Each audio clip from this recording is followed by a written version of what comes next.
If you looked at the global statistics, including Singapore, there's a definite trend to show that women are more educated and they're all getting to the job market. But take a Singapore figure. A decade ago, women's median average income is 73 cents to $1. But now, it's just about 78 cents to the dollar. So the gap is still there. And it's just creepingly getting closer, but not the same. Now, but on certain jobs, women are earning more. There are jobs like the insurances and in the financial services, women seem to do better.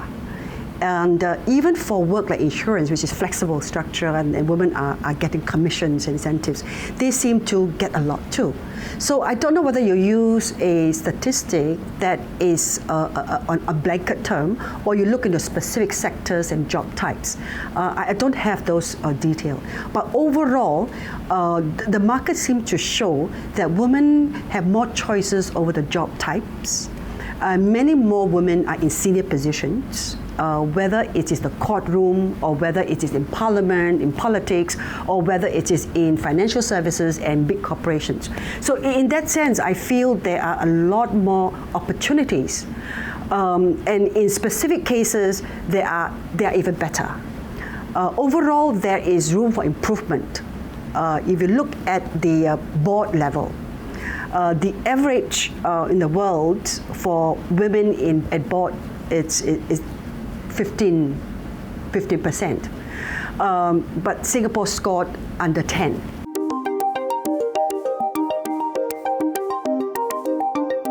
I think there are a lot more choices for the younger woman, whether to marry or not to marry. And after they married, whether to have children, and then to have how many children. I think they are doing a lot more calculation, so-called, than people of my time. Why? Because life is a lot more pressurized, and also because personally, they want more from life. They want to be traveling. They want a carefree time. They want time for themselves. They don't want to be just responsible mothers. And because they're educated and they know a lot more, they then also appreciate the challenges ahead about raising children, about chasing a career, or leading a full life. So in a way, the selfishness of the individual seems to be higher with more choices than before. And not to say that this is anything wrong, but that selfishness together with that expectation to want to exceed, to excel, and want to do more than the previous generations are making it very competitive for men and women in making the decision to start a family. Because the women, when they look at their mothers, will feel that so much time is given to the home, and therefore it's just a sacrifice. Hence, it cannot be just a personal decision and a personal solution. That's why bosses in businesses or in organizations, policy makers in government policies have to all come in to look at development of talent, not in a neutral sense.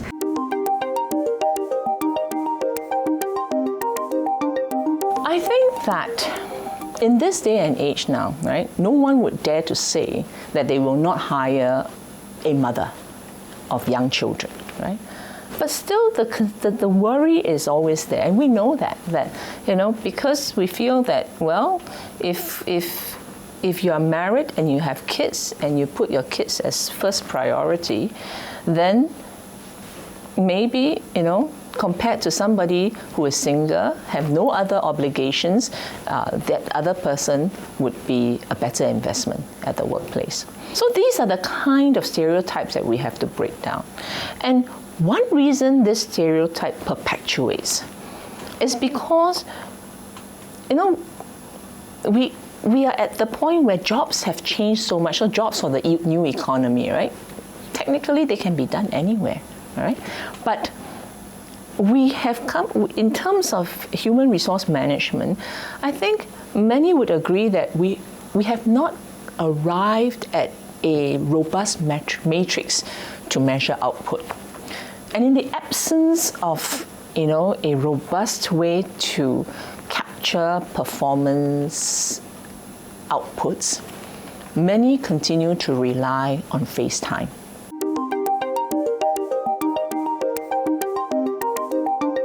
I think all the indicators at this point suggest that we can look forward to more improvements, right, and greater gains by women.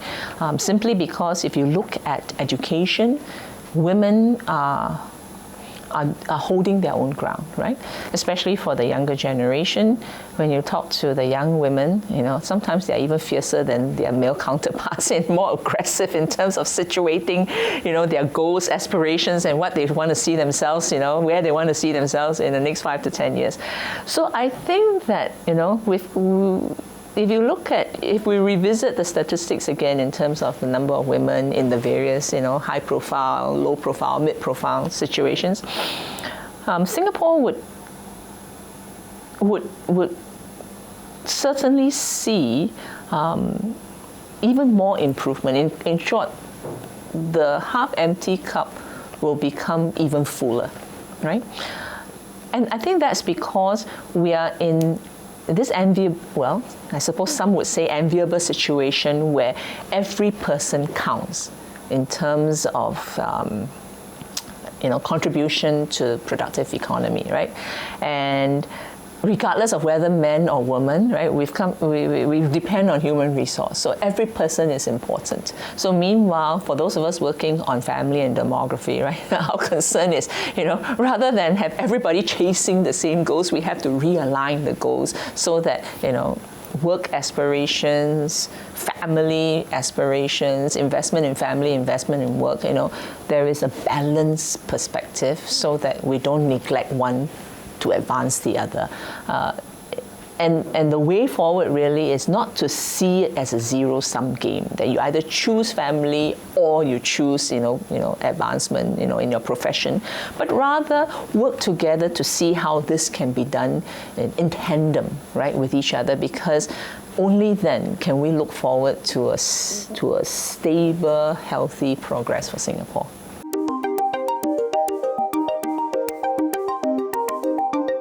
I think the overall answer is education, but education at every level and every sphere of society, right? It's one thing for women to say, I'm liberated because I now am working in this organization, I earn, a wonderful salary. But that is only for her. Her sisters, right, other females, are not affected by what she herself on an individual level achieves and realizes and is triumphant in.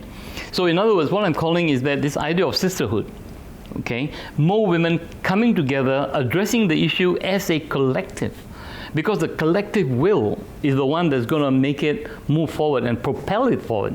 So this is where sometimes, because women play so many different roles, wives, they are sisters, they are mothers, because they play all of these different roles, they cannot sometimes be single-mindedly focused on what I've called the political will. So, and there are women who still believe, and I'm talking about women who are quite educated, they still believe that a good woman is one who basically fulfills her role in all these spheres, as a mother, as a wife, as a sister. So they don't think that a woman becoming prime minister of a nation is all that hot or all that big or all that grand, you know what I mean? So long as you have a lot of women who are articulating these kinds of sentiments, meaning being quite skeptical about women in politics at very senior positions, I think again the movement is going to suffer.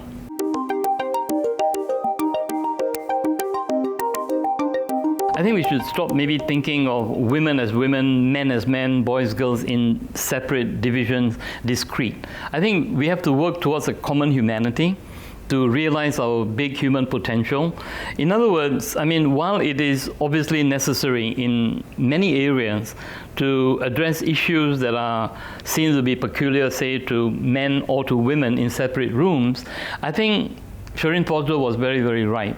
the bird needs two wings, and if we define the two wings as male and female, we got to stop thinking, because we can't say the left wing is always male and the right wing is always female. Sometimes the wings change.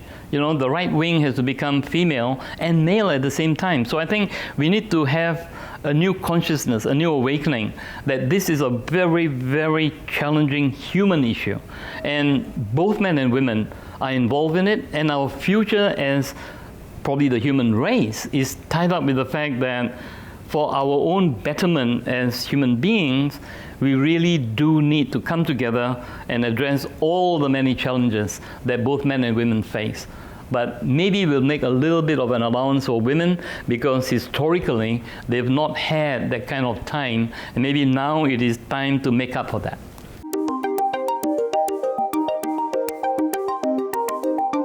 That nirvana moment where women would no longer need to even think of themselves as women as like separate from men, I think that's really very, very far away.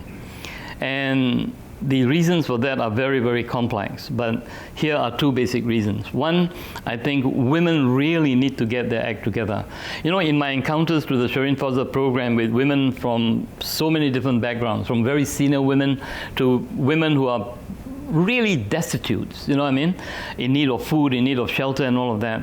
The one thing I find very often is that for some almost unexplained reason, and I may be wrong, I hope to God I'm wrong, women find it very difficult always to be kind to each other. You know, I often hear a little tittle-tattle. Women get trapped, I think, in this consumeristic world. And of course, businesses are very happy because they make money. So I think we need women who are going to say no to all of this kind of chatter, this kind of talk.